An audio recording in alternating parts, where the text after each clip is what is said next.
Hey there. Tonight we're going somewhere almost too quiet.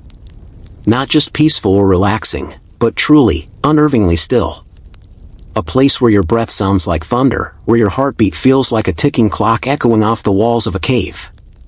A place so silent, you start to hear the things you were never meant to. It's called an anechoic chamber. That's a fancy word for a room with no echo. But that doesn't quite capture what it feels like inside. Because once the door closes behind you, the world disappears. No traffic, no footsteps, no hum of machines.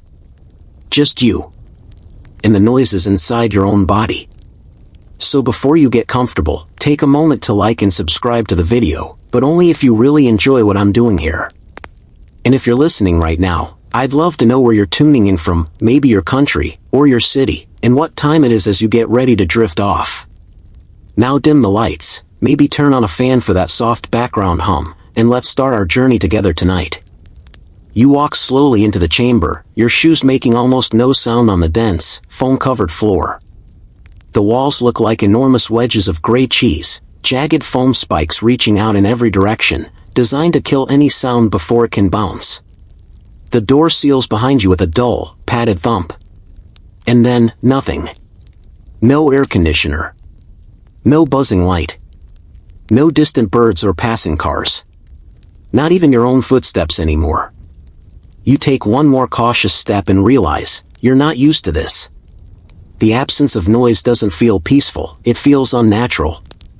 Like something's missing, and your brain is trying to figure out what. You hold your breath.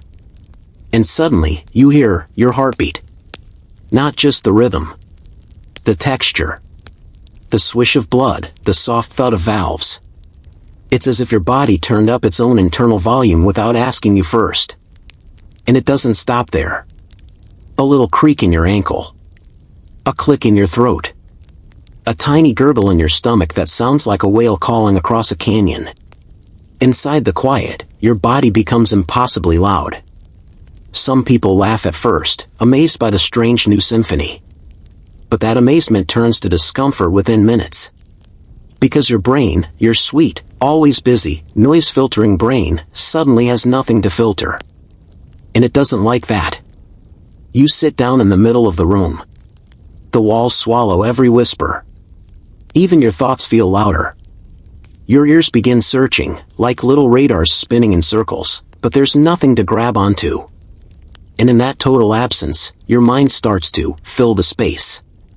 It creates phantom sounds, imaginary footsteps, far-off voices that aren't really there. It's like dreaming while you're awake.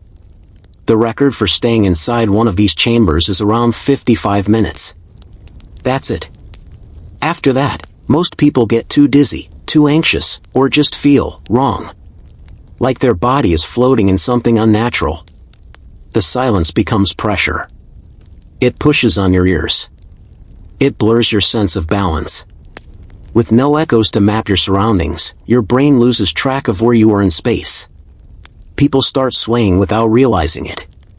Some fall over. Others ask to leave, not because they're scared, but because their senses can't handle it anymore. You step out of the chamber, back into a room with gentle background noise, maybe a humming fridge, a fan, or a soft conversation down the hallway. And suddenly, it feels safe. Familiar. Even comforting. Isn't that strange? We spend so much of our lives overwhelmed by noise, craving quiet. And yet, when we finally get absolute silence, it feels like we've gone too far. Maybe what we need isn't pure silence, but the right kind of quiet. The kind with texture. With distant raindrops, a ticking clock, or the warm hum of life going on in the next room. But we'll come back to that later. Right now, you've just stepped back out of the world's quietest place. And it might have whispered something to you before you left, something about how much sound shapes our sense of self. But don't worry. You're not done exploring yet. You're still standing there, just outside the chamber, adjusting to the sudden return of noise. Not loud noise. Nothing startling. Just regular life. A faint hum. A fluorescent buzz. Your own breath blending back into the atmosphere around you like it's been let out of a cage. It's funny, isn't it? We think we know what silence is. We use the word all the time. But the truth is, you rarely experience real silence. Not the kind that scrubs the world clean and leaves only the echo of your existence behind. In fact, for most people, silence is never absolute. It's relative. It's the absence of expected noise, not all noise. So what is silence, really? In physics, silence is simply the absence of detectable sound waves, no vibrations in the air, nothing reaching the eardrum. But your ears aren't perfect tools. They pick up certain frequencies better than others. And your brain filters most of it out anyway, like a bouncer at a nightclub saying, "Nope, that's not important. You're not on the list." And if we're being technical, silence doesn't exist in the vacuum of space either, not because there's nothing to hear, but because there's no air for sound to travel through. Sound needs something to move through. In a perfect vacuum, it's like trying to yell in a dream. You can open your mouth, but nothing comes out. Even in the quietest environments, your body makes noise. And your brain? It fills in the blanks. That's why, when things get too quiet, people start to hallucinate. It's like the brain gets bored and starts improvising. But silence has meant many things to many people. To philosophers, it's a symbol of death. To monks, it's a path to enlightenment. To sound engineers, it's a technical challenge. To parents of toddlers, it's suspicious. Even in nature, true silence is rare. A forest might seem peaceful, but listen closely, insects chirping, leaves rustling, birds calling. The ocean might sound still, but underwater it's a riot, whales singing, shrimp crackling, currents whispering across coral. Yet there's something about seeking silence that feels deeply human. We build temples and libraries and sacred spaces designed to hush the world. We go camping just to hear nothing but the wind. We put on noise-canceling headphones, sit in our parked cars after work, or wake up early just to enjoy a moment before the city remembers it's awake. There's even a unit of measurement for this, the decibel. Every sound you hear registers on that scale. A whisper is about 30 dB. Normal conversation hovers around 60. A vacuum cleaner? 70. A rock concert? 110.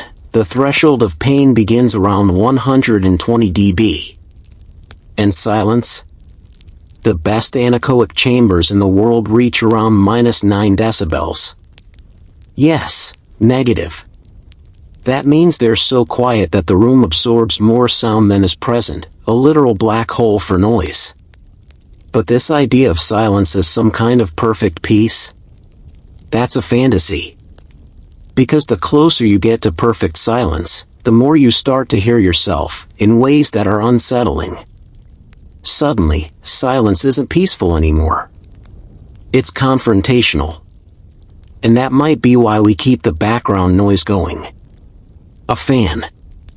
A podcast. A ticking wall clock. Not just to fill the space, but to anchor us. Like audio breadcrumbs guiding us back to our place in the world.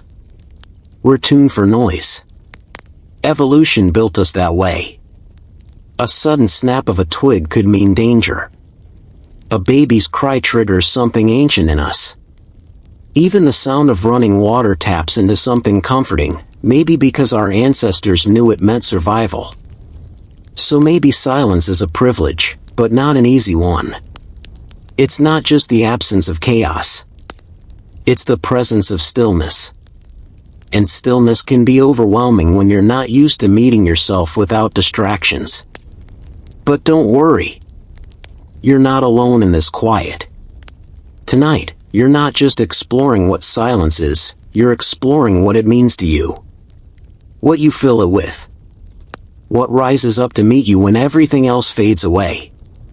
And the journey's just beginning. You're deeper inside now. The walls of the world's quietest place aren't just soundproof, they seem to drink sound, like some strange acoustic sponge. Every surface is covered in giant foam wedges, stretching from floor to ceiling in jagged patterns, forming what looks like a cathedral built by bats. There's no echo. No feedback. Just you, and whatever thoughts you can't keep at bay. The room doesn't just silence the outside, it forces you to listen inward. A technician once said that staying in a room like this for more than a few minutes starts to change you. Not permanently, not dramatically, but subtly. The way you become hyper-aware of every muscle twitch. Every blink. Your heartbeat, thudding with weird precision. Your stomach, groaning like a restless whale. And your breath, which suddenly seems much louder than it should be. The silence amplifies you. And it's not just folklore. In 2015, a man set the world record for longest time spent inside an anechoic chamber, 45 minutes. That's it. Less than an hour. He reported hallucinations, strange hums, phantom voices, his own sense of balance melting away. People say the silence gets so deep, your ears start making sounds just to fill the gap. It's like your brain throws a little concert, because it can't handle the quiet. Now let's detour for a moment, just a small one. In the 1940s, a physicist named Harold Doc Edgerton created a strobe light so fast it could capture the exact moment a bullet pierced an apple. It was one of the first times humans could truly see something too fast for the eye. That invention led to another, and then another, and eventually helped build the technology used in ultrasound machines, tools that allow us to hear the body in new ways. Silence isn't just absence. It's a technology test. It's a space for perception. Fringe idea? Some thinkers believe that extreme silence can provoke altered states of consciousness. Not just hallucinations, but visions. Some sound deprivation experiments have reportedly triggered profound insights, dreamlike states, even mild out-of-body sensations. Not everyone agrees on the mechanism, but the idea that silence might bend your reality? That lingers. And here's a twist. NASA has a use for silence, too. They test astronauts in rooms just like this, not only for the acoustic properties, but to see how people respond to sensory isolation. Because space, for all its glory, is a quiet place. And the silence up there isn't peaceful, it's oppressive. You hear your own blood. Your own thoughts. You float in silence so complete, it feels like the universe forgot to hit play. That's why, in some spacecraft, they actually simulate background noise, fans humming, electronics beeping, just to keep astronauts mentally grounded. Too much silence becomes dangerous. It erodes orientation, causes anxiety. It's like floating through the void with no tether, no sound to remind you that you're still real. Back here in the chamber, the silence starts playing tricks on your sense of time. Without external noise to mark the passing of moments, no clocks ticking, no footsteps, no creaking floorboards, your brain struggles to calculate how long you've been inside. Minutes stretch. Thoughts loop. And suddenly, you're not just in a room, you're in yourself. Maybe that's the strangest part. In total silence, time slows down. Or maybe it just feels like it does. Because when there's nothing left to listen to, your mind starts replaying old sounds. A memory. A voice. The rustling wind outside your childhood window. In the absence of sound, nostalgia creeps in through the cracks. And you realize something subtle and beautiful. You've never really been alone with yourself like this. Not truly. Not without distraction. And as eerie as it is, there's something strangely sacred about it. This silence doesn't just block out the world, it offers you a moment to listen differently. No demands. No interruptions. Just the soft hum of your own being. Time is losing its grip now. You've been inside this chamber longer than most people ever manage. There's no ticking clock, no external noise, no window to gauge the sun. The soundproof walls erase the world outside so completely that you begin to question whether it's still there. It's as if silence has its own gravity, and you're falling slowly toward its dense, unyielding core. Your breathing has become a metronome, but one that stutters when you think too hard about it. In a place this quiet, even thinking starts to feel loud. Each thought echoes, not against the walls, but within your own skull, bouncing between memories, ideas, anxieties, fragments of forgotten dreams. You shift your weight, and it sounds like an avalanche. Your joints pop, and the noise slices through the silence like a firecracker. Somewhere deep in your ears, you start to detect a low hiss, not from the room, but from your own nervous system. It's your brain's way of screaming, "Do something." Here's a classic historical bit. In the 1960s, a group of researchers at the University of Wisconsin performed isolation experiments where volunteers were placed in completely soundless, lightless rooms. Many participants lasted only a few hours.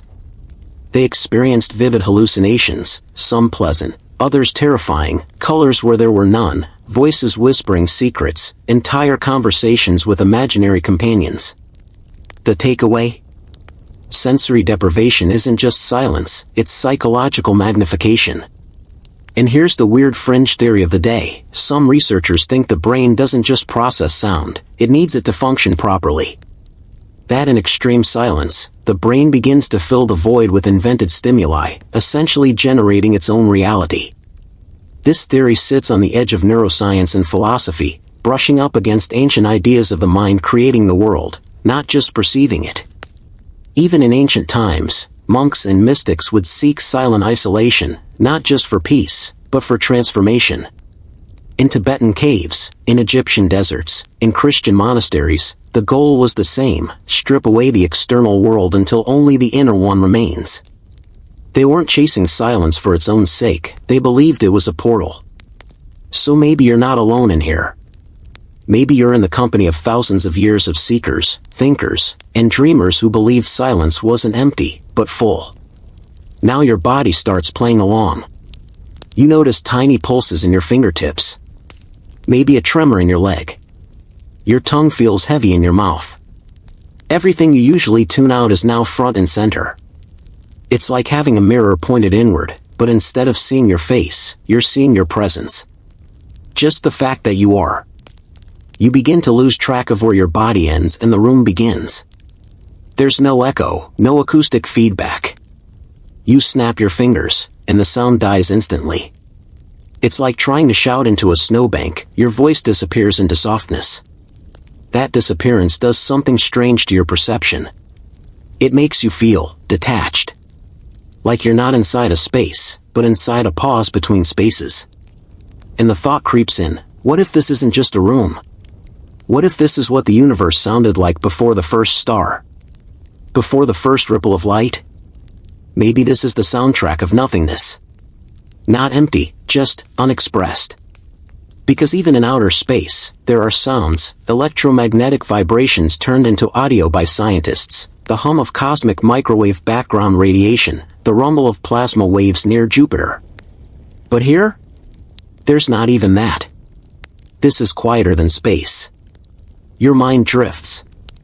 You remember a time when you sat by the ocean, and the waves filled your ears with steady rhythm. You remember traffic. Laughter. Rain on a tin roof. All the things you never realized were holding your reality together with invisible thread. Without them, the tapestry starts to fray. But you're still here. Breathing. Floating inside this invisible pocket where sound goes to die, and where thought is born raw and unfiltered. And maybe, just maybe, that's the point of this room. Not to trap you. Not to isolate you. But to invite you. To remove the noise of the world so you can hear the quiet signal beneath it. So now you're deep in it. The silence is no longer something around you, it's something you wear. Like a second skin, or a glass helmet pressing gently against your thoughts. Every move, every blink, every involuntary twitch of your muscles feels like it's happening in slow motion. There's no feedback from the world to confirm you're even moving at all. Your sense of self starts to soften. You're not hallucinating, yet, but something inside you is tilting. You begin to feel unanchored. Not afraid, just unsure. Like you're floating in a space between ideas. Between the version of you that walked into the room and the version that might walk out. This is what psychologists sometimes call sensory fragmentation. Without the constant affirmations of touch, sight, and sound, your brain loses its map. Up becomes down. Thoughts loop. Time bends. It's a mental fog, but strangely clear at the same time. Like you're waking up inside a dream where you're still fully aware. And here's a fact to ground you for a second: the quietest place on Earth, like the one this story draws from, is located at a Microsoft research lab in Redmond, Washington. It's an anechoic chamber so well engineered that the background noise level is measured at negative 20.3 decibels. That's quieter than any natural place on Earth. In this chamber, no sound enters, and none escapes. People who have entered it often report a ticking sound inside their own heads. That's not imagination. That's your inner bones moving. Your body becomes a soundscape. Your own nervous system becomes the concert. And here's the strange twist: the longer you're in such a place, the louder it starts to feel. Not because the room changes, but because your brain amplifies itself. Every twitch of your fingers, every roll of your neck, even your eyes adjusting in the dark, it's all sound, when there's nothing else to compete. There are reports, albeit fringe, of people in extended sensory deprivation situations beginning to hear full symphonies. Entire orchestras, generated by their own brains as compensation. Some describe it like being tuned to a frequency that was always there but never noticed. Not insanity, just the brain, stretching its legs in a world without stimuli. Of course, scientists don't all agree. Some argue that silence itself causes stress, that without environmental context, the brain assumes danger. Think about it: in the wild, sudden silence usually means something is about to go very wrong. A predator. An earthquake. Something coming. So your body tenses. Your heart rate subtly increases. You enter readiness mode, even though nothing's happening. But in here, that response has nowhere to go. There's no fight. No flight. Just stillness. The tension doesn't release, it recycles. Like storm clouds in a jar, slowly building pressure without anywhere to rain. Your thoughts turn inward again. You remember the ticking clock in your childhood bedroom. The hum of the refrigerator late at night. The far-off sound of a dog barking blocks away. You didn't notice those things back then, but now they feel like anchors, little sonic life preservers you didn't know you'd been clinging to. And you start to realize, silence isn't the absence of sound. It's the absence of context. And without that context, you're just a self, floating. Which is beautiful. And terrifying. And beautiful again. So you focus on your breath. In. Out. In. Out. And for a moment, that's enough. You are the ocean now. No need for waves. You're still in the chamber. Somehow, you forgot what it felt like to be anywhere else. That absence of sound isn't just around you anymore, it's in you. The silence has leaked into the architecture of your thoughts. Even your memories now seem quieter, like they're playing on an old projector in a dusty attic. But here's the strange part: your brain hates a vacuum. It's a storyteller by nature, a machine that fills in blanks. And when there's no noise, no music, no footsteps, no clocks ticking in the background, the brain improvises. So you begin to hear things. Not voices. Not yet. It starts small, a soft tone, a pulse that feels like a heartbeat but isn't. A shimmer of phantom sound just beneath perception, like a glass humming from across the room. You're not hallucinating, not exactly, it's more like your ears are straining for meaning and conjuring echoes of something that might not be there. This is what some call auditory pareidolia, the tendency to hear familiar patterns in randomness. It's the same reason you think your phone buzzed in your pocket when it didn't. Your brain, desperate for rhythm, finds it where there is none. And then, maybe, just maybe, you do hear something. A whisper. Faint, like it's underwater. Your name? A memory? A misfire of neurons? Let's shift gears for a moment, back to the science. Anechoic chambers are used for all kinds of acoustic testing: microphones, speakers, medical equipment. but they're also used in psychological research, precisely because they stress the boundaries of perception. In studies, participants left in perfect silence begin to report symptoms within minutes: dizziness, nausea, paranoia. One person famously lasted just 45 minutes before demanding to be let out. It's not that the chamber hurt them. It's that they couldn't locate themselves inside it. Fringe theories, and you know we love those, suggest that these experiences offer a glimpse into the unfiltered mind. That without the usual chaos of the outside world, you start to tune into frequencies you normally drown out. Internal chatter. Childhood voices. Emotional static. Some call it the self unmasked. Others think it's simply stress. The mind rebelling against stillness like a horse in used reins.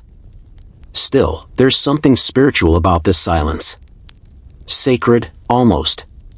The kind of quiet monks seek after decades of practice. The kind of stillness ancient temples were built to preserve. Maybe we're just not used to it being engineered by Microsoft in a concrete lab. As you sit in this dark, silent void, your sense of scale distorts. The room could be small or infinite. You could be standing or floating. And when the brain can no longer rely on sound or sight, it turns inward to feel. Your heartbeat becomes louder than thunder. Your breath, the sound of a windstorm. The creaking of your spine, a slow tectonic shift. And maybe, in that strange solitude, something inside you starts to soften. You stop fighting the silence. You start listening to it. Not as an absence, but as a presence. It's not empty. It's full of every part of you that you've ignored, buried, rushed past. There's a clarity here. A quiet you didn't know you needed.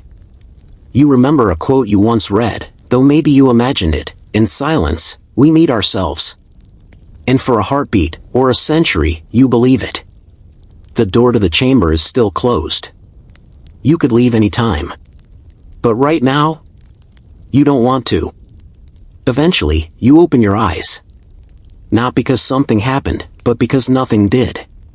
The chamber is still silent. Still dark. Still featureless. But something within you has shifted. You've adapted to the quiet like eyes adjusting to the dark.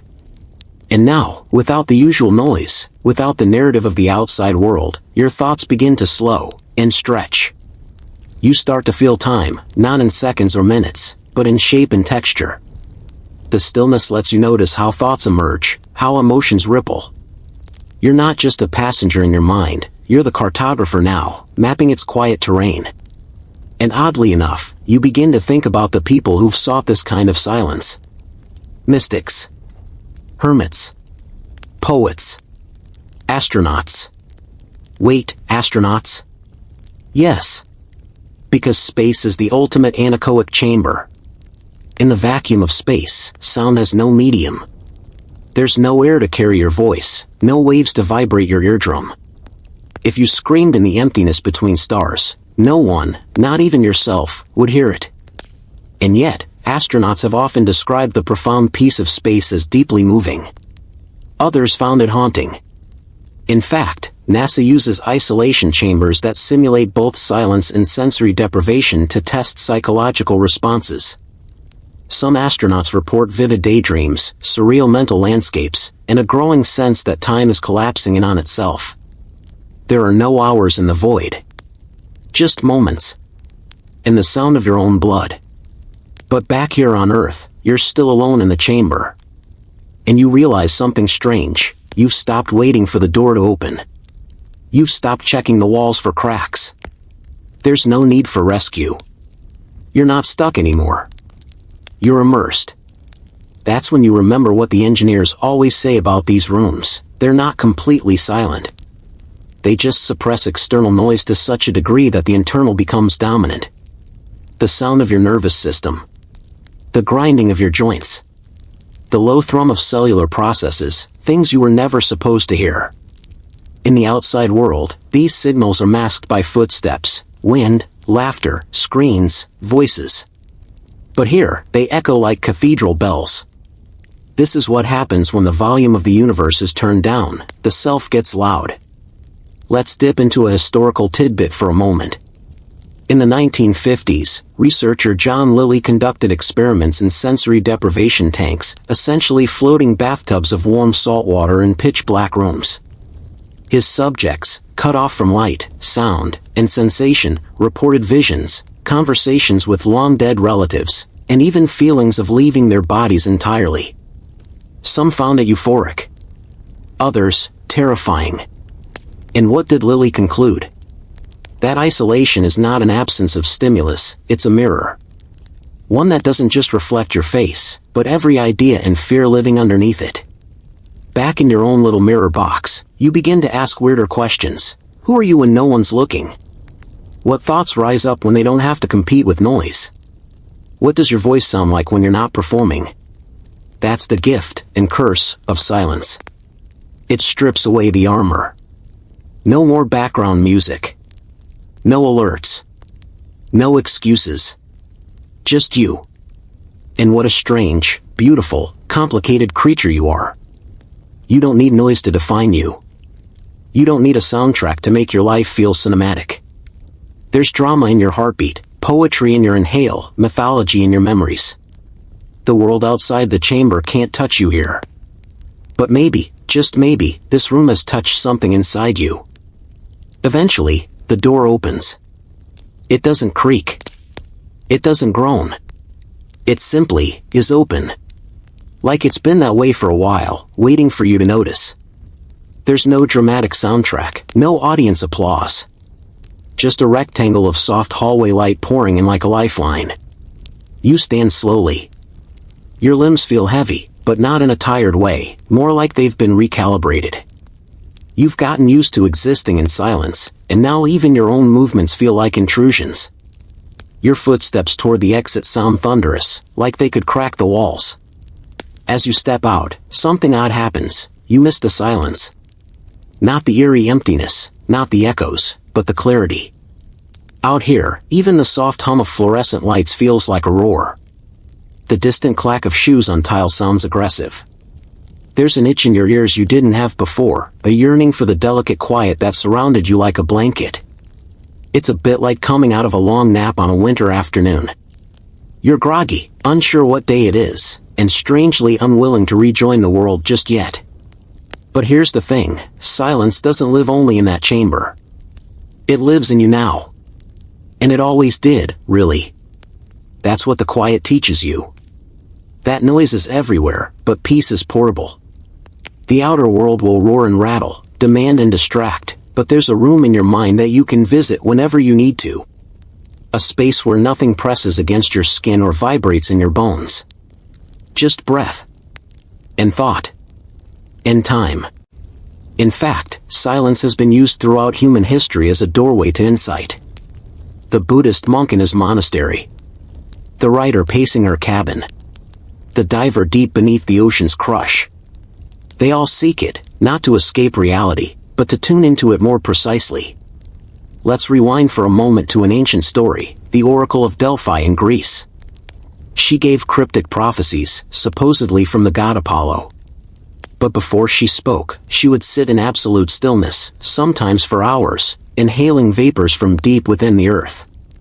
Scientists today suggest those vapors might have been hallucinogenic. But others argue it was the silence, the isolation, that unlocked her strange insight. The message was always preceded by quiet. And today, even modern engineers respect that same power. Companies design quiet rooms for brainstorming. Musicians retreat into silence before composition.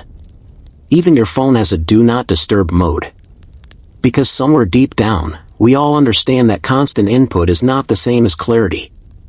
Now, you're walking outside. The wind brushes your skin, and it startles you. Leaves rustle in the trees. A dog barks in the distance. All sounds that once passed unnoticed now feel exaggerated. And as strange as it sounds, your brain is grateful for them. Because silence also teaches you to listen better. To really hear, not just respond. It strips away your assumptions. Makes you receptive. Softens the space between impulse and understanding. That's why people say the world is too loud, not just in volume, but in pace, in demands, in expectations. We're wired to consume, respond, hustle. But we were also wired, millennia ago, to sit around quiet fires, stare at stars, and just be.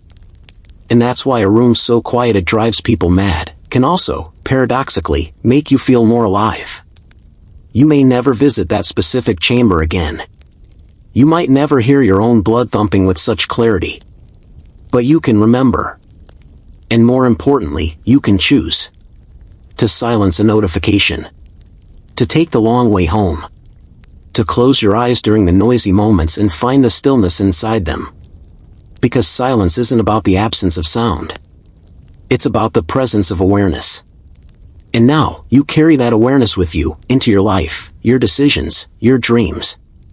So when the world gets too loud, and it always does, you'll know where to go. No plane ticket. No reservation. Just breath. In a little room inside your mind that no one else can enter but you.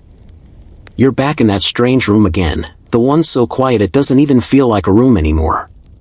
You can still remember the moment you stepped in. No background hum. No whisper of wind. Not even the faintest trace of your own breath. Just you and your internal soundtrack, your heartbeat, your pulse, and that subtle grinding of thought that normally hides behind the world's static. But silence like this isn't peaceful. It's invasive. This isn't the gentle hush of snow falling or the dreamy stillness before dawn. It's the kind of quiet that feels like it's pressing against your skin, waiting for you to make a sound so it can swallow it whole. In our everyday lives, silence is rare, precious, even. Most of us live with a constant drizzle of noise, the buzz of refrigerators, the distant hum of traffic, maybe a neighbor's music bleeding through a wall. It's a soundscape we get used to, even when we think we're tuning it out. Our brains calibrate to it like thermostats, maintaining a baseline that feels normal. So when that noise suddenly vanishes, when there's no sound at all, your brain panics just a little. It's called the threshold of hearing, and in rooms like the anechoic chamber at Orfield Labs, it's pushed past the limit. At -9 decibels, the space absorbs 99.99% of all sound. That's quieter than a vacuum. And once you're in there, your body becomes the noisiest thing in your universe. People who sit in the room for too long report bizarre sensations, auditory hallucinations, vertigo, anxiety. Some feel like they're floating. Others say the silence starts to feel loud, like it's closing in. A few have lasted close to an hour. Most don't make it past 20 minutes. But why? What is it about extreme silence that our bodies can't handle? Part of it is evolutionary. Our ancestors didn't survive by sitting in caves doing guided meditations. They listened, constantly, for rustles in the grass, cracks of twigs, anything that might signal danger. A complete lack of sound often meant something was wrong. In fact, in natural environments, absolute silence rarely exists. Even the deepest caves or stillest forests have some ambient echo. So when that input disappears, your brain fills the void with whatever it has left, blood flow, inner monologue, or strange imagined sounds that rise like steam from the subconscious. There's even a condition called auditory deprivation, studied in astronauts and deep-sea divers. When the brain is starved of sound, it becomes hypersensitive.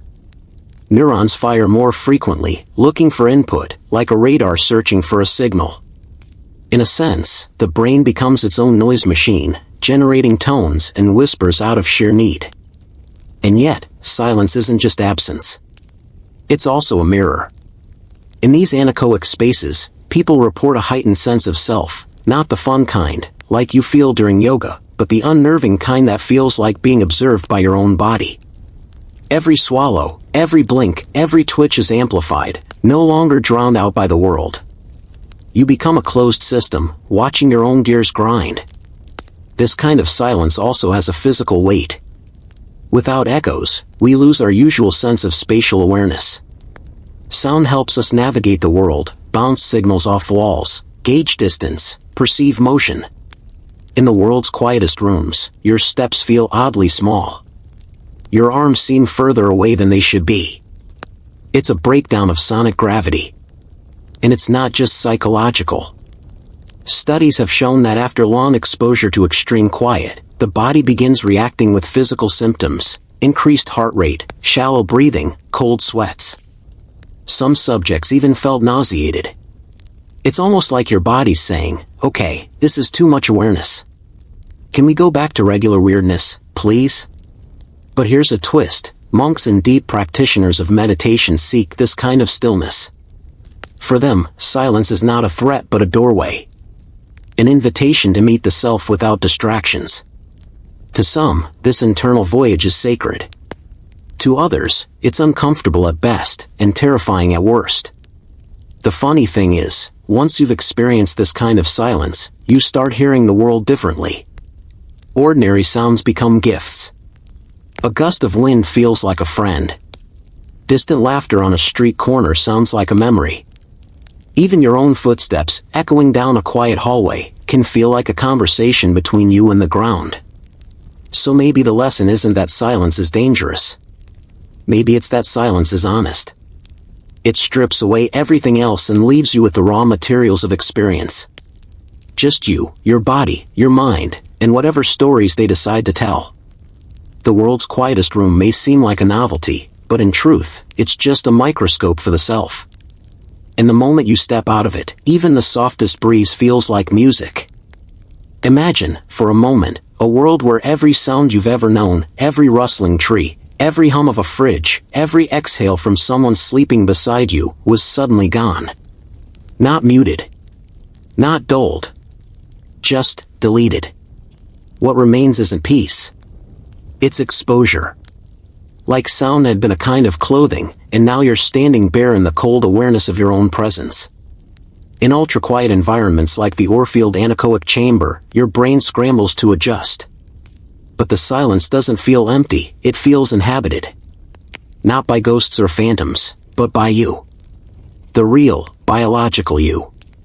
The symphony of your own anatomy steps forward to fill the vacuum. You start to hear things you were never meant to hear, the gentle friction of blood through your veins, the faint electric hum of nerves firing in your skull, the squishy rhythm of your eyeballs shifting in their sockets. And that heartbeat?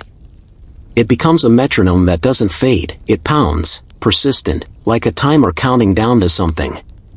You're not sure what. We think of silence as a rest stop. A chance to regroup, to think, to breathe. But this kind of silence doesn't let you rest. It forces you into confrontation with your thoughts, your body, your sense of being. This phenomenon is more than discomfort. It taps into the very architecture of the brain. Scientists studying subjects in soundless chambers have noted that alpha wave activity, the kind linked with relaxation, begins to decrease. Meanwhile, theta waves, associated with deep meditation or hallucination, begin to rise. It's as if the mind, deprived of external sound, dives inward, hunting for something, anything, to hold on to. In this state, people have reported strange, almost dreamlike experiences. Some say they begin to hear whispered voices, auditory illusions born from their own memory or imagination.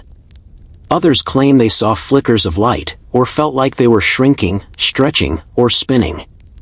There's even a term for it in psychological literature, phantom perception. It's what happens when the senses are so starved, they start inventing reality. And still, despite all this, people seek out these rooms. Not to torture themselves, but to test something. To ask, who am I without the world's noise? What parts of me speak when everything else is silent? Some monks and spiritual practitioners describe a similar process. In the silence of remote temples or caves, they chase stillness not just of sound, but of thought. And what they report, at least the ones who come back, isn't madness, but clarity. After the panic, after the discomfort, something else arises. A kind of spaciousness. Like walking into a room in your own mind you'd never visited before. One researcher described this kind of silence as a mirror that doesn't just reflect you, it magnifies. If there's a storm inside, you'll hear every lightning strike. But if you're willing to listen, really listen, you might hear something else, the quiet pulse of existence itself. The rhythm that beats beneath all rhythms. And here's a fascinating twist: for some people, silence becomes addictive. After stepping out of the chamber, after being hit again with the noise of the world, they crave the quiet like a drug. Not because it was pleasant, but because it was true.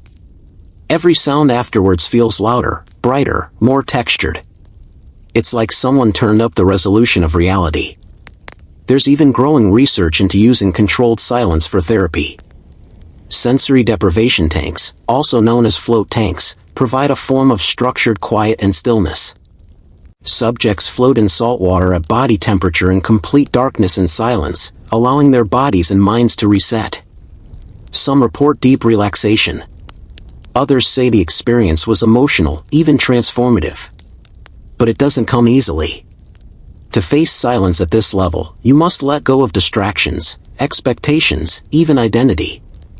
You're no longer your playlist, your podcast queue, your background chatter.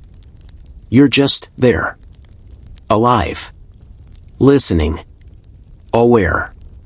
And maybe that's the quiet's gift. Not peace, but presence. Not comfort, but clarity. Back in the anechoic chamber, most people ask to leave not because of fear, but because of exhaustion. Their brains, suddenly turned inwards, have nowhere else to go. Every thought is louder. Every memory sharper. And in the end, they realize the truth: we are creatures of sound. We are born to echo, to vibrate, to speak, hum, and sigh. Silence is not our enemy. But it is a stranger. When you finally open the chamber door and step back into the noisy world, into footsteps and voices and weather, you don't just return to sound. You return to context. To connection. To the reassuring mess of shared life. And maybe you'll notice, just for a moment, how beautiful it is: the clink of a spoon, the flutter of leaves, the background score of your own breathing, nestled once again in the orchestra of everything. You might assume that after such deep silence, the return to everyday noise would be a relief.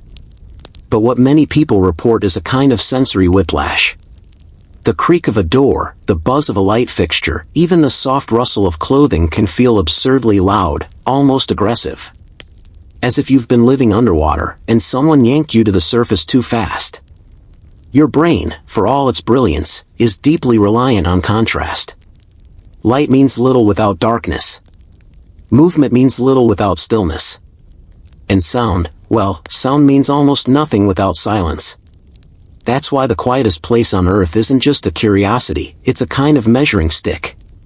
A place where we understand how loudly the world truly hums. But here's a secret: silence doesn't only exist in labs. You've probably brushed past it in moments without realizing.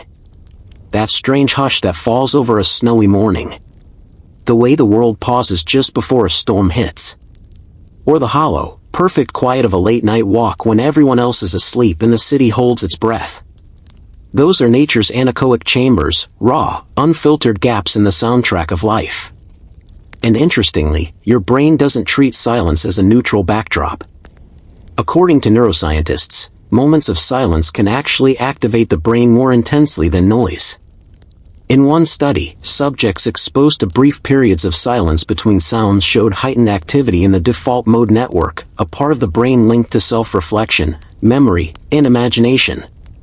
Silence, in other words, lights up the same parts of the brain we use when we're dreaming or recalling moments from our past. So in a way, silence is a form of time travel. It lets you slip inward, backward, sideways, into memory, into fantasy, into something just beyond reach. It's no wonder poets and mystics have always revered silence not as an absence, but as a presence. Something alive. Something watching. Of course, this silence is increasingly rare. Our modern world is designed to fill every corner with sound. Elevators play soft jazz. Websites autoplay ads. Even electric cars are being programmed to make fake engine noises because otherwise pedestrians don't hear them coming. It's as if silence itself has become dangerous. Or worse, unprofitable. But the brain remembers. It remembers the evolutionary need to rest between signals. Our ancestors didn't have constant noise. They had birdsong, wind, footsteps, and, most importantly, long stretches of near silence. That's where attention sharpened. That's where ideas formed. That's where the saber-tooth was heard, just in time. Which brings us to a paradox. We fear silence, but we also crave it. It makes us uncomfortable, but it also heals us. It isolates us, but it also reconnects us to ourselves. There's a Japanese word, ma, that describes the space between things. Not just physical gaps, but the pauses in music, the silence between words, the breath before a moment begins. In Western thinking, we tend to focus on the notes. In Eastern thinking, they often focus on the space between the notes. Because that's where meaning lives. Even in conversations, silence can be powerful. A thoughtful pause. A moment to digest. A chance to allow the unsaid to settle like dust in a sunbeam. Think about how often silence in a conversation makes people nervous. They rush to fill it. To do something with it. But what if we simply let it be? Letting silence stretch, even for a few seconds, gives the brain a rare gift, the ability to process in real time. To breathe between thoughts. To feel instead of just react. This is why so many meditative traditions rely on silence. Not just the quieting of voice, but the stilling of mental noise. And the benefits are measurable: lower cortisol levels, reduced anxiety, improved focus, and, perhaps most importantly, an enhanced ability to be present. Silence, then, isn't just an absence of sound. It's a tool. A technology. A form of medicine that costs nothing and belongs to everyone. And you don't have to travel to a research lab in Minnesota to find it. You could wake up 15 minutes earlier tomorrow. Or put your phone down during lunch. Or pause your music as the sun sets. You could let the fan hum softly in the corner while you do absolutely nothing. That space, that stillness, it's waiting. Not to punish you, but to remind you. That underneath all the headlines and playlists and conversations, you are a being with an inner landscape. With rivers of thought and forests of feeling. And silence is the doorway back to that place. So maybe tonight, before sleep, you let the world go quiet for just a little longer. No podcasts, no videos. Just the darkness, the ticking of a clock, the sound of your breath. You might be surprised by what you hear. Let's drift a little deeper now, into the quiet behind your thoughts. Because here's the thing, even when the world is silent, your mind never really is.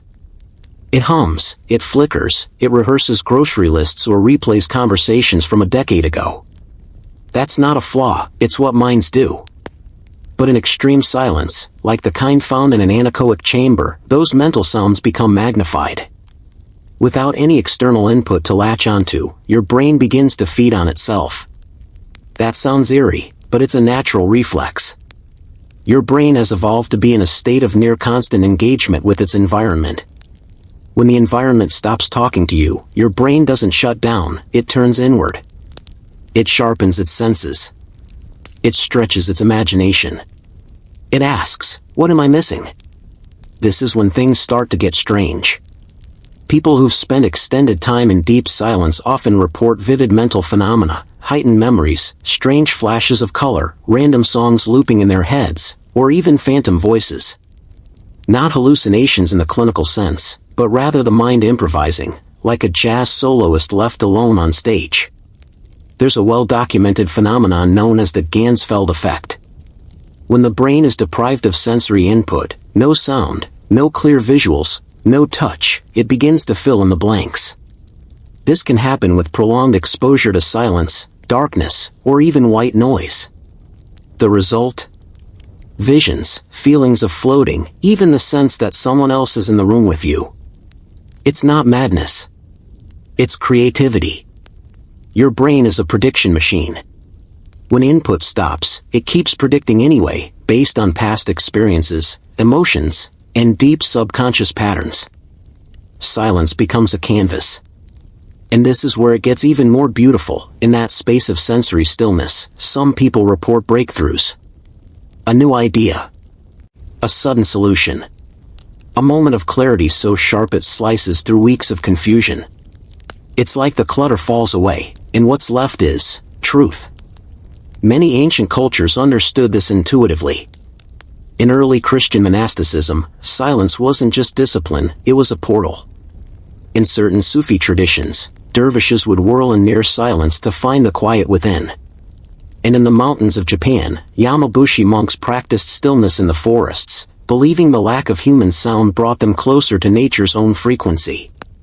Even today, people retreat to silent meditation centers, turn off their phones for a digital detox, or simply sit in a quiet room just to remember who they are when nobody's talking to them. But here's the irony. We often treat silence as something exotic, something rare, when in truth, it's always available. It's just buried under layers of habit, expectation, and noise addiction. Think about your average day. How many minutes, actual minutes, are truly quiet? Not just background quiet, but intentional, deliberate stillness? For most of us, the number is shockingly small. We fear it, we avoid it, we fill it. Yet when we do allow ourselves to be alone with silence, something ancient clicks into place. You become aware of your heartbeat. You notice your breathing. You hear the creak of your chair or the hum of a distant appliance. These aren't distractions, they're reminders that your body is alive, that you're not just a mind floating in digital soup. One study found that just 2 minutes of silence can be more relaxing for the body than listening to soothing music. 2 minutes. That's less time than it takes to boil water or scroll through a social media feed. And yet, it can lower blood pressure, reduce muscle tension, and increase focus. Of course, silence isn't always peaceful. For some, it brings up discomfort, loneliness, restlessness, even fear. That's okay. Those feelings are valid. But they're also temporary. Because silence isn't the enemy of connection, it's the gateway to deeper connection. To the world, to your thoughts, to other people, and especially to yourself. In fact, one of the most powerful things you can offer another person is silence. Not awkwardness. Not withdrawal. But true presence. Listening without interrupting. Being with someone in their moment of pain or joy without rushing to fix or explain. Silence, when shared, becomes communion. You don't need a fancy room or a meditation app to do this. You just need to pause. To let the moment stretch. To let the words fall away. So here's a little experiment. Tonight, before bed, sit in silence for 60 seconds. No music. No distractions. Just the soft hum of your surroundings and the rhythm of your breath. Let your thoughts come and go like clouds. No judgment. Just stillness. You might feel bored. You might feel serene. You might feel like nothing happened. But something did. You gave yourself space. You gave your mind a moment to breathe.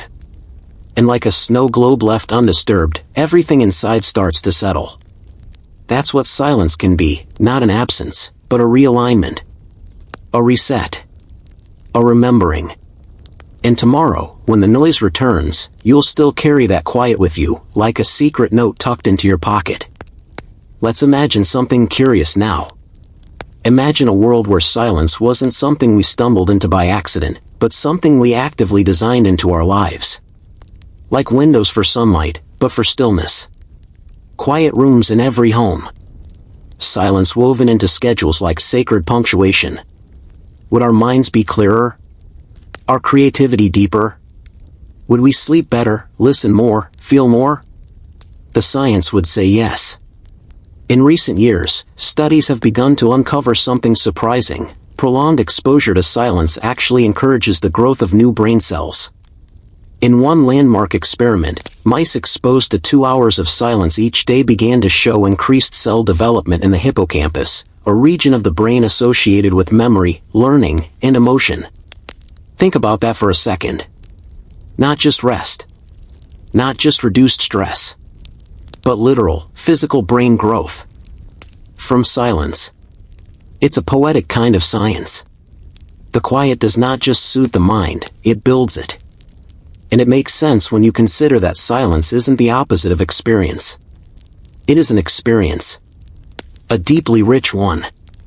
A canvas that allows every other sensation to stand out more clearly.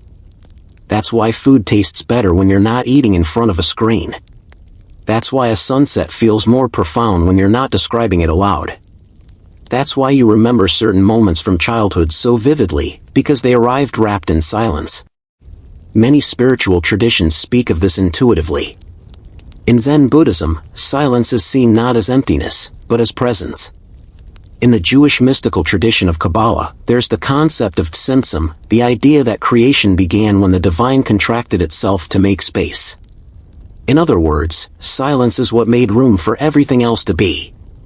Even in music, silence is essential. The rests between notes give melody its shape.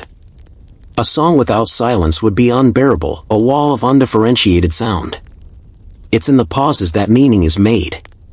Now think about your own life. How often do you allow yourself to pause? We fill our schedules, our homes, our commutes with activity and input. Podcasts while doing dishes. Videos while eating dinner. Notifications while walking from room to room. Our senses are constantly full. And yet, that fullness doesn't always satisfy. In fact, it often leaves us craving more rest, more clarity, more space. That craving isn't weakness. It's ancient. It's the part of your nervous system that remembers a different rhythm. One where silence wasn't something you had to download or schedule, but something that simply was. The quiet of early morning. The hush of dusk. The unspoken communication between humans and nature before cities were built. In silence, you return to that place. And perhaps most fascinating of all, silence doesn't just help you hear better, it helps you feel better. Emotionally. Psychologically. Even physically. There's evidence that silence can stimulate parasympathetic activity, lowering heart rate and increasing digestion and recovery. It's as if the body says, "Ah, finally." But the benefits go deeper than biology. When we remove sound, we begin to hear subtler things. The rhythm of our own breathing. The gentle thrum of blood in our ears. The way thoughts rise and fall like tides. And, sometimes, we hear things we've been avoiding. That unresolved feeling. That memory we keep pushing aside. That question we're not quite ready to ask. Silence, then, becomes a mirror. And mirrors are not always easy to look into. But they're necessary. Because they reflect not just who we are, but who we're becoming. You may not need the world's quietest room to experience this. You may not need padded walls or scientific instruments. What you need is just one intentional moment. A pause. A breath. A willingness to listen, not outward, but inward. Tonight, try something gentle. After you turn off the lights, lie still. Let the quiet wrap around you. Not just outside, but inside. No need to push thoughts away. Let them come. Let them go. Just notice. Breathe. What rises to meet you in that silence may not be a voice or a vision. It may be something simpler, a kind of remembering. Of who you are when no one's watching. Of how the world feels when it's not performing. Of how peace, real peace, sounds like nothing at all. And that nothing can be everything. Let's slow it down now. You've followed me through the hush of the world's quietest chamber, and we've wandered together into the mental spaces silence opens up. But there's one last step to take, one final descent, not into silence, but into the meaning it leaves behind. You see, true silence is never total. Even in the quietest rooms on earth, you still hear your body. Your pulse. The creaking of joints. The subtle swirl of thought. And even if you could mute the physical world entirely, you'd still carry the inner noise, memories, emotions, the buzzing static of consciousness itself. But maybe that's the point. Maybe silence doesn't mean erasing all sound. Maybe it just means clearing the table so you can finally hear what's been whispering underneath. In the quiet, time begins to stretch. Moments expand. Your awareness slows down enough to notice things normally lost in the blur. The cold weight of a bedsheet. The feeling of air entering your nose. The soft throb of your own heartbeat, drumming quietly like a metronome you never set. There's something holy about that. Not in a religious way, necessarily, but in the sense that it feels like being returned to something. To the base layer of existence, beneath all the performance. This is what some philosophers call radical presence. A moment so completely now that it stops feeling like part of a timeline and starts feeling like the whole world. Just breath. Just stillness. Just the edges of your body melting into the space around it. In our culture, we've learned to fear silence. To run from it. We avoid it in elevators. We fill it on dates. We even apologize for it in conversations, as if to be quiet is to be failing somehow. But maybe silence isn't failure. Maybe it's a gift. The poet Rilke once wrote that the world's innerness is the most real part of it. Silence is a doorway to that innerness. It doesn't distract you from life, it reveals it. Like a photo that only develops when left in the dark. Stillness can be terrifying, yes. Because there's nowhere to hide. But it can also be the most healing thing we experience. A return to simplicity. A place where nothing needs to be said, and nothing needs to be done. It's why monasteries were built in the mountains. Why deep forests still feel sacred. Why so many people, without even realizing it, crave night walks, quiet mornings, and long stretches of nothing. They're not laziness. They're not escapism. They're a way home.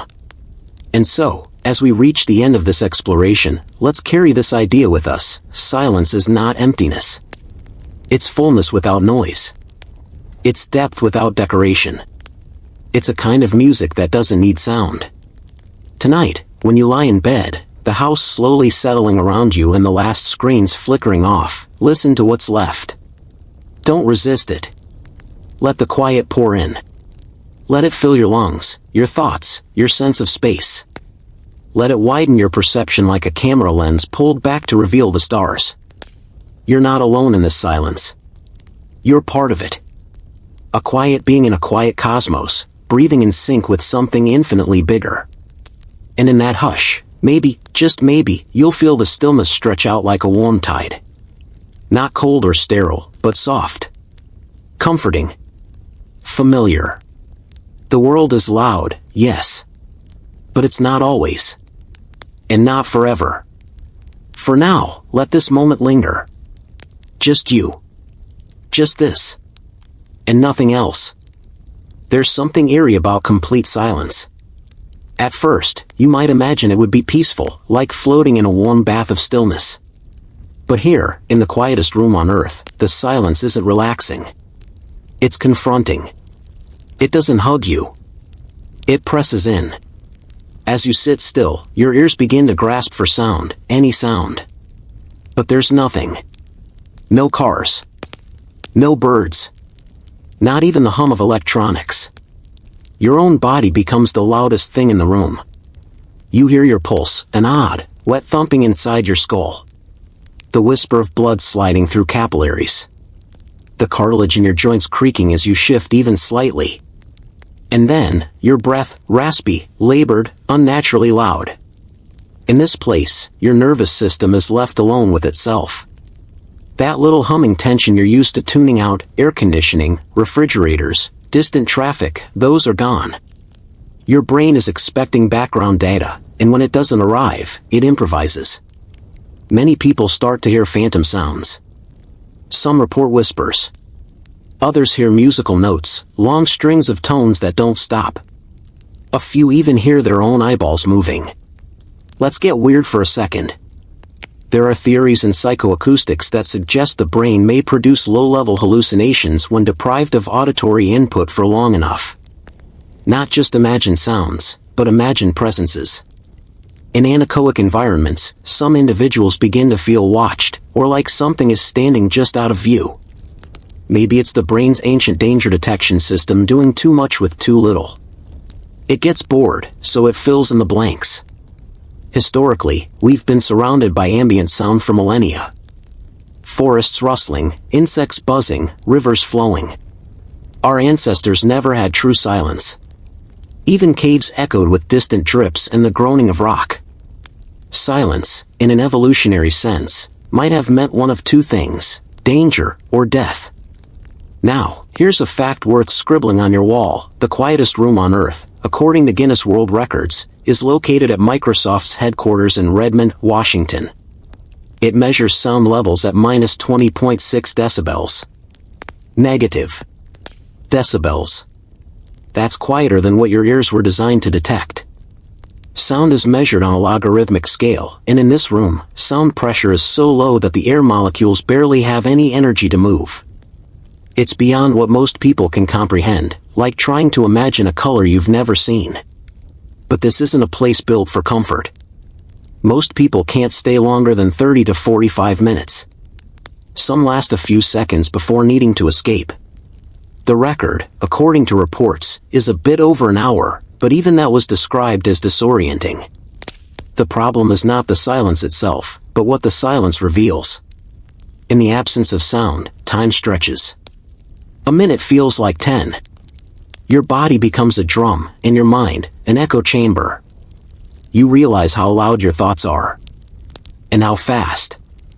It's almost like the room turns you inside out, letting your inner world leak into the outer one.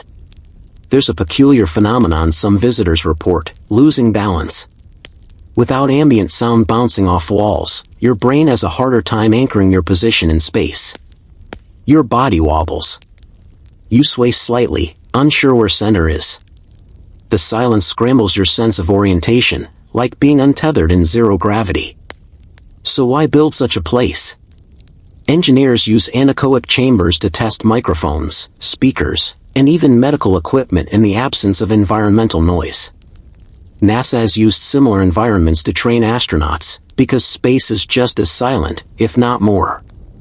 And yes, some researchers study the psychological effects of sensory deprivation here, although the ethics of such studies are closely monitored. Here's the unsettling truth: most of us don't realize how deeply we rely on sound until it's gone. We associate noise with distraction, with stress. But in small doses, noise is comfort. It grounds us. It makes the world feel alive. There's an idea in philosophy, phenomenology, that suggests we are shaped by the background as much as the foreground. A tree is not just a tree, it's the rustling of leaves, the creak of bark, the sigh of wind moving through its branches. Silence, total silence, removes the context that gives life meaning. And so, in the quietest room in the world, you don't just lose sound. You begin to lose story. Your surroundings stop speaking to you. You are the only narrator left. It's no wonder people can't stay long. If you were to fall asleep in there, if you could, you wouldn't be sleeping with silence. You'd be sleeping against it. And yet, here you are, tucked into your bed, listening to my voice. Not total silence. But not too loud either. Maybe, just maybe, the perfect balance. Have you ever noticed how your mind fills in the silence? It doesn't like empty rooms. It paints them. Decorates them. Fills them with imagined sounds, with fragments of memories, with little whispers of what if. That's not a flaw. It's a feature, one that's been with us for thousands of years. In silence, your brain doesn't shut down. It starts storytelling. Let's rewind for a moment, way back, to early humans. No cities. No podcasts. Just the occasional hoot of an owl and the pop of a campfire. When things got too quiet, that was often the moment right before something terrible. A predator crouching in the dark. A rival tribe waiting in the brush. That evolutionary wiring didn't disappear. It's still humming in your brainstem, whispering, "Why is it this quiet? What are we not hearing?" And so, even in modern life, prolonged silence can feel like a kind of suspense. Not peaceful, but waiting. Anticipation without resolution. In a way, silence is its own form of tension. It's the ... at the end of a sentence. Take the Orfield anechoic chamber again, the quietest place on Earth. It's not just used for testing equipment. It's also a tool for testing humans. And guess what?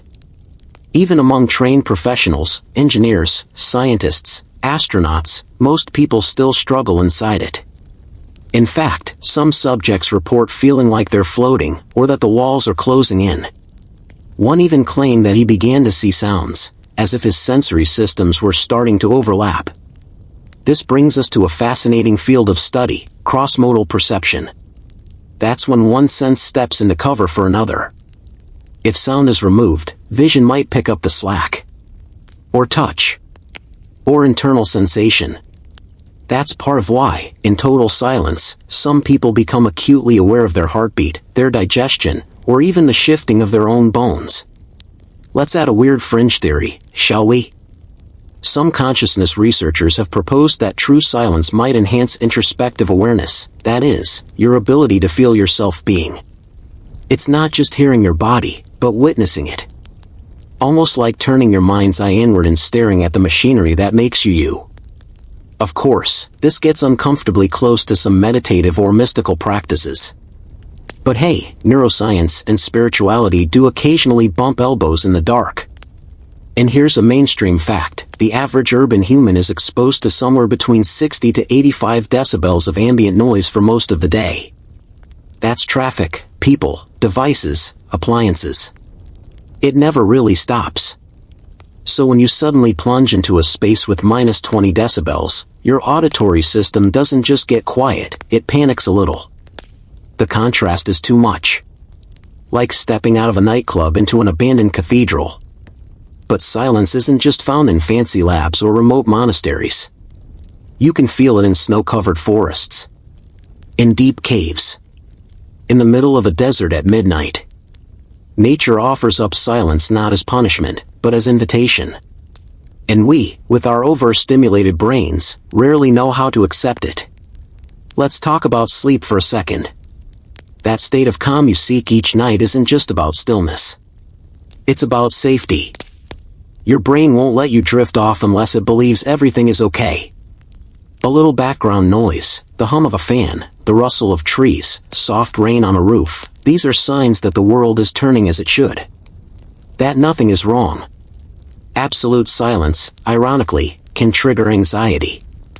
It's too different from the norm. That's why white noise machines are so popular.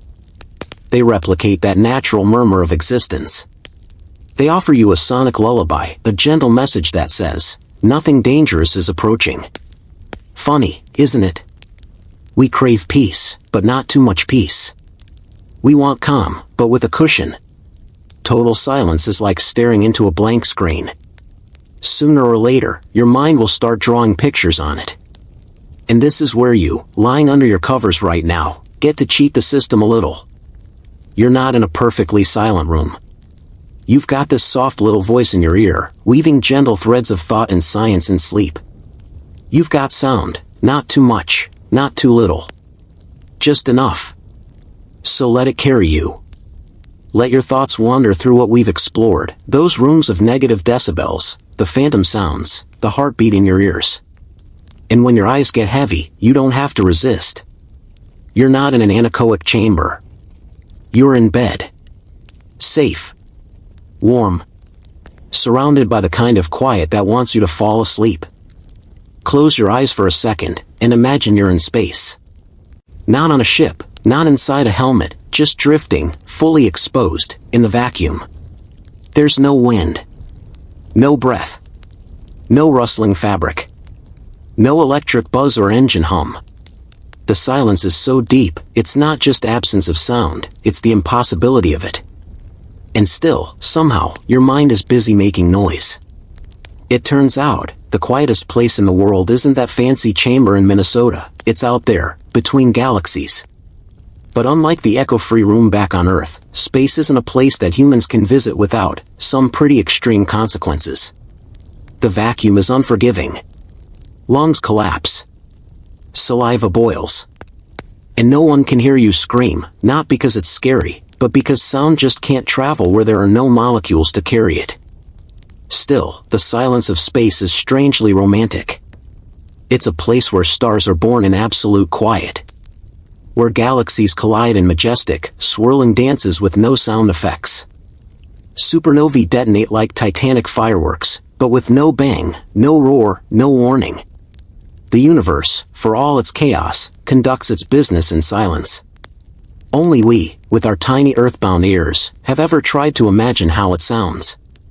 Let's bring in a historical note. In 1969, when the Apollo 11 astronauts were orbiting the moon, there was a moment where radio silence fell between transmissions.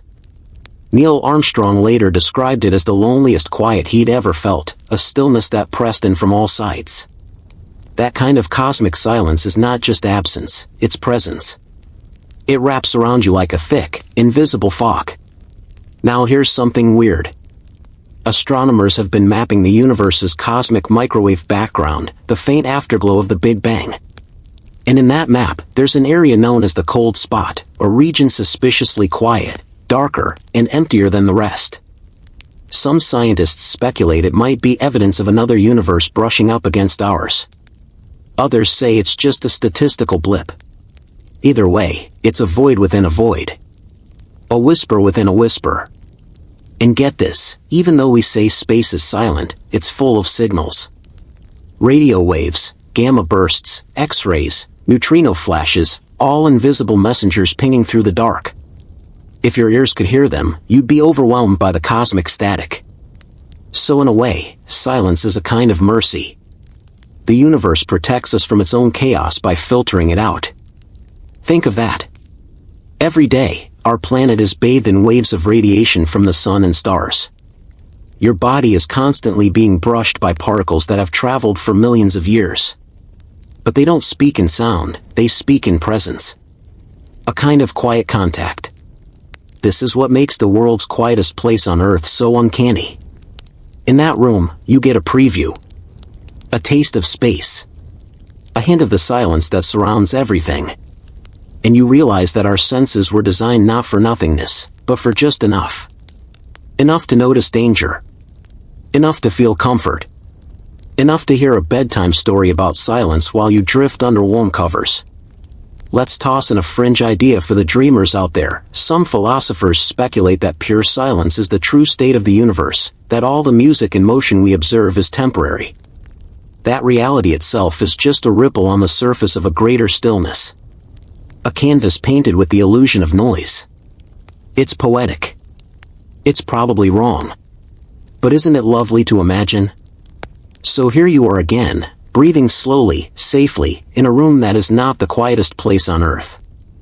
You've got sound all around, tiny, intentional sounds. Maybe your blanket rustling, the hum of your electronics, or my voice keeping you company. This is the kind of silence you can live with. The kind that doesn't swallow you, but rocks you gently. And maybe, just maybe, tomorrow you'll notice silence in a new way. The moment before a song starts. The hush of a snowy morning. The stillness in someone's gaze. Silence is never really empty.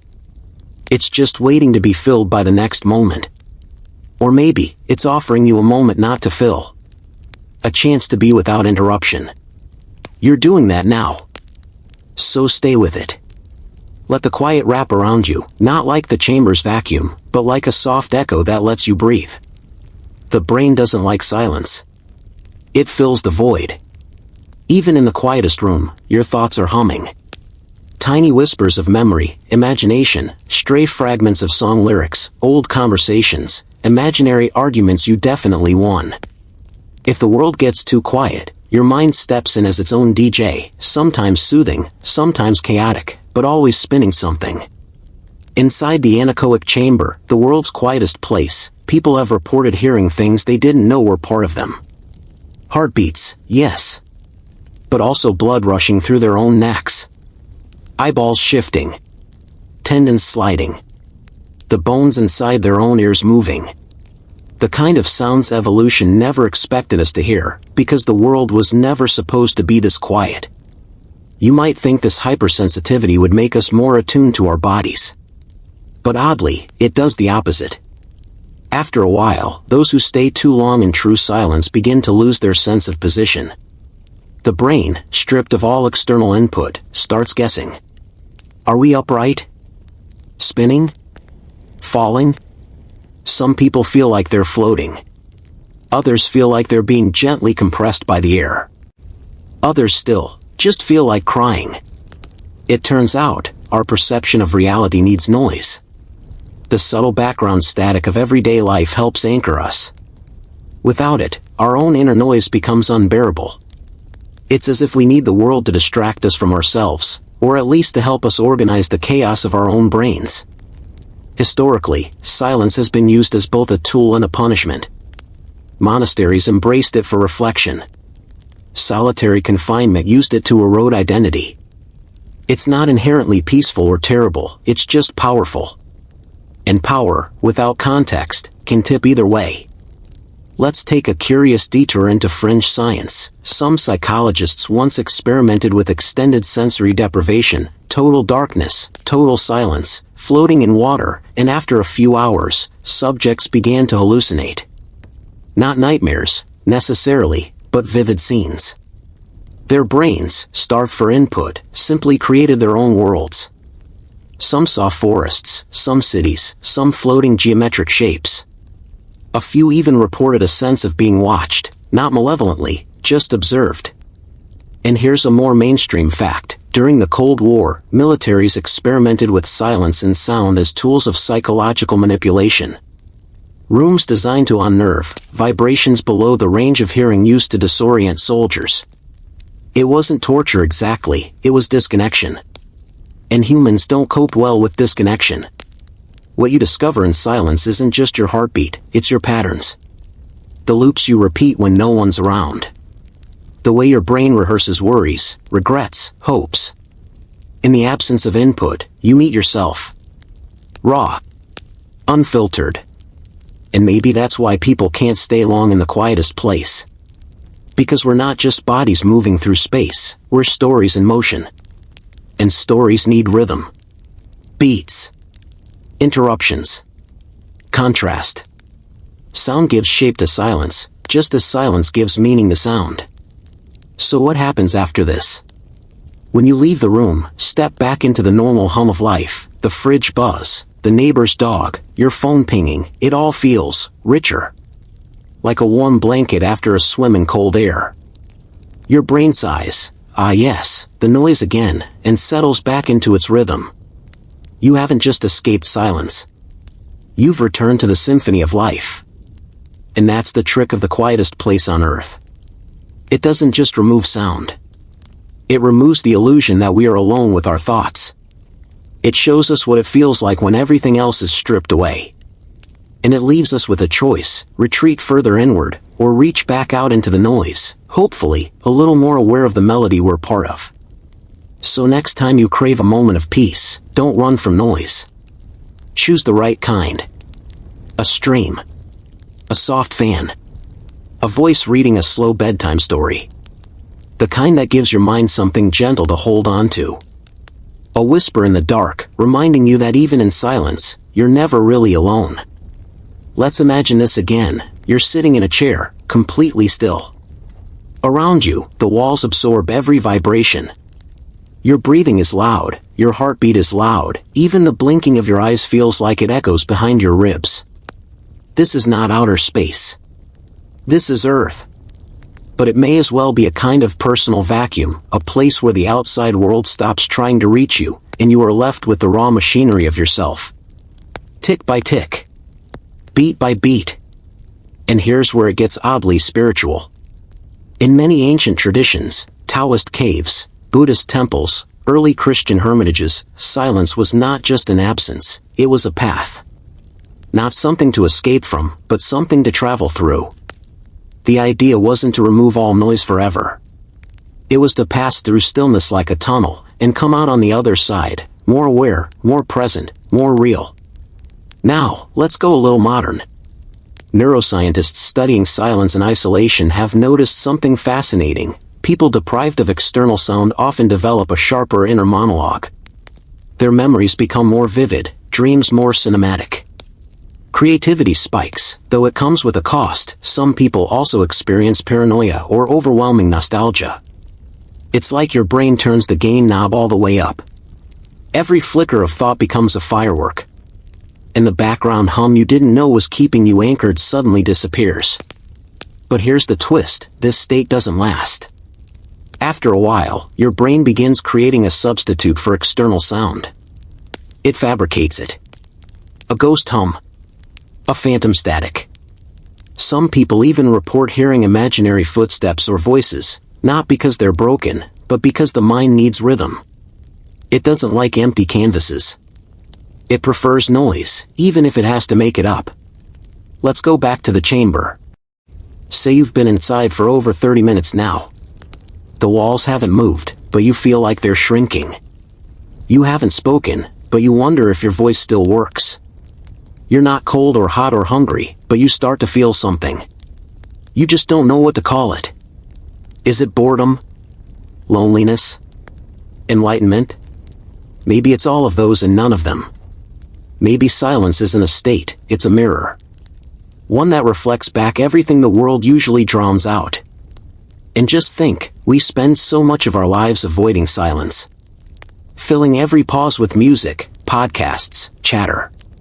But sometimes, it's in the quiet that you finally hear your own narrative. Not the one you tell others. The real one. The one that hums beneath everything. A strange idea, right? That a room built to keep sound out can help you hear yourself more clearly than any conversation ever could. Now let's pull back. Zoom out from the quiet chamber. Zoom out from the building. The city. The earth. Out into space, where silence isn't just a feature, it's the rule. Out there, the stars burn with no sound. Galaxies collide in complete quiet. The universe expands in absolute hush. And yet here we are, soft-boned creatures clinging to a blue rock, trying to understand what it means to be conscious in a world that doesn't speak. We fill the void with meaning. With music. With science. With stories like this one. And maybe, just maybe, that's the point. Not to eliminate the silence, but to learn how to coexist with it. To carry a little of its weight without collapsing. To know what it is to feel the edges of your thoughts brushing up against the infinite. It's funny, isn't it? The quietest place in the world doesn't yell at you. It just listens. And sometimes, that's the loudest thing of all. So when the night is still and the fan hums gently beside your bed, remember, you're not alone. You're part of a rhythm, of breath, of thought, of being, that carries across stars and atoms and time itself. And all you need to do, is listen. And now, we've arrived at the edge of our quiet little journey. Your eyes might be heavy. Your limbs warm and still.